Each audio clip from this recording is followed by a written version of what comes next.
So we're joined by Professor Timothy Caulfield, the Canada Research Chair in Health Law and Policy, to talk about a sign that was put up at a store in Rocky Mountain House. And there's been signs like this popping up around the country saying, do not enter if you have had the vaccine in the last 4 weeks, because we don't know what's happening with shedding.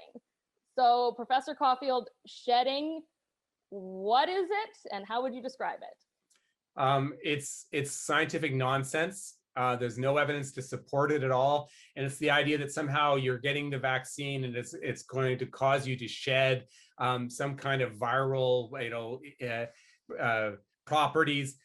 Just no evidence to support it at all. And there's a little bit of an irony to this, because on the one hand, you'll have these same entities saying that that the whole pandemic is a hoax, and then at the same time saying, but this virus is dangerous, right? So it's not supported in science. It's conceptually incoherent, and I think it's a very dangerous message, because it just adds to the noise out there and possibly creates more hesitancy. And in terms of this one, there is, like you said, no scientific backing for this concept that being around someone who's been vaccinated could somehow cause a miscarriage. That's right. And I think it's really important to recognize that, because you'll often have people say, oh, well, there's no evidence. So, well, that maybe means if they did study, they'd find it. It's not even scientifically plausible, right? One of my colleagues said, a vaccine is not a spell. It doesn't cause you to emanate, certain kinds of, evil forces. There's just nothing that would back this up at all. It's not scientifically plausible, and there's no evidence to support the claim. Now, with a lot of these misinformation campaigns, they say that there's been no studies on it. Can you explain a little bit about the scientific process and why something like this wouldn't be studied because there's no evidence of it? That's a very frustrating claim, and it's often raised in order just to create doubt, right? It's that I'm just asking questions. I just want there to be more evidence.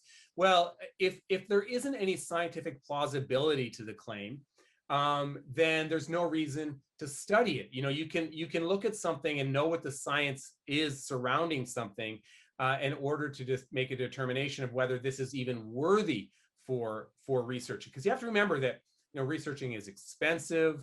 We have to pick what we're going to the priority of doing research, and sometimes it's very frustrating, because what will happen is public discourse and public concern will sometimes drive the scientific agenda, which can be a bad way of doing science. You want the science to be driven by what is scientifically plausible, what sort of warrants scientific scrutiny. And this isn't one of those cases. For example, I could say that there are UFOs flying over my head, and they're sending beams down at me that's causing me to have various diseases. And you can say, well, how do you know that? Have you done a study on it? Have we actually examined? Well, that's not, it's absurd. But that is a good example of why just, claiming something it works or is a worry does not necessarily justify a scientific investigation. And you've spent much of this pandemic debunking these myths and trying to shine a light on scientific method and getting more scientific literacy. What would you tell someone in spotting misinformation around the pandemic? Well, this is actually a very good example of one of the things that people should look for, because what is often used, I'm sure you've seen this, to justify this concern are anecdotes or stories or narratives. So there'll be people on social media talking about their personal experience, and that is not evidence. And there's interesting research that tells us that kind of anecdote, that kind of testimonial can be very persuasive. Always remind yourself, always ask yourself, what kind of evidence is being used to support this claim? Is it based on a body of evidence? Is it based on good science? That may sound like it takes a lot of work to do. It doesn't. It doesn't. You can just ask yourself, what is the evidence that's being used to support this?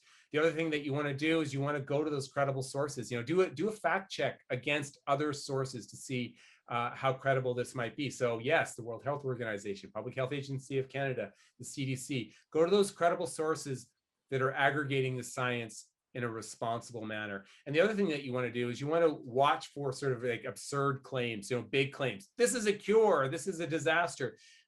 If those claims were real, I promise we would know. So when it comes to misinformation during this pandemic, you have Science Up First. Can you tell us a little bit more about that and how people can really get involved with understanding the scientific process?